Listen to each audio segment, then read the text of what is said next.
Paroles de passionnés.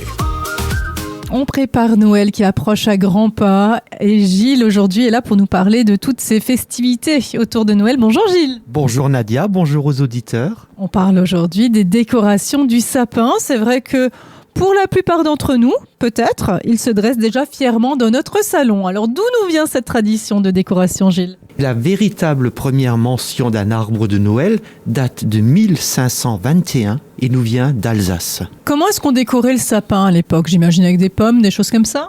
Alors à l'origine, le sapin en lui-même se suffisait par rapport à sa symbolique. C'est seulement à partir du Moyen-Âge que l'on commence à voir apparaître des décorations. On décorait un sapin avec des pommes, voire même des hosties, en référence à l'arbre du paradis.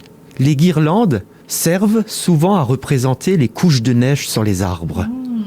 Les pommes représentent les cônes des sapins.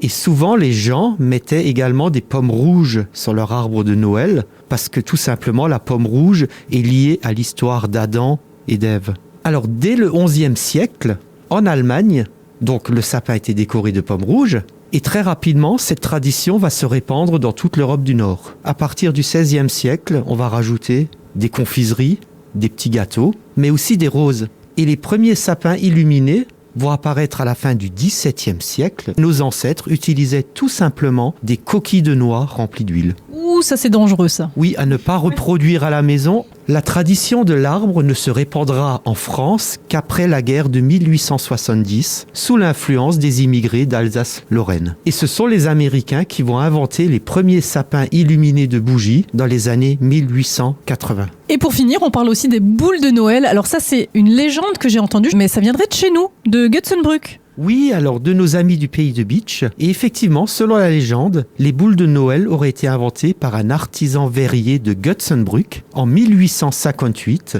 Il eut l'idée géniale de souffler des boules de verre pour remplacer les pommes, car l'été avait été si sec qu'il n'y avait plus de fruits pour décorer l'arbre de Noël. Pour conclure cet épisode sur les décorations de Noël, on va garder en tête la symbolique du sapin déjà, symbole de vie. Oui, le retour à la lumière, le retour des beaux jours. Lumière du soleil chez les civilisations antiques, lumière qu'apporte la naissance de Jésus pour les chrétiens. Au fond, peu importe la chapelle pour laquelle on prêche. La lumière artificielle, celle-ci du bling-bling des assiettes qui débordent, ne doit pas nous faire oublier que Jésus est né dans le dénuement d'une étable, ses parents fuyant l'oppression, et que malheureusement à notre époque, des gens fuient toujours la souffrance et l'oppression.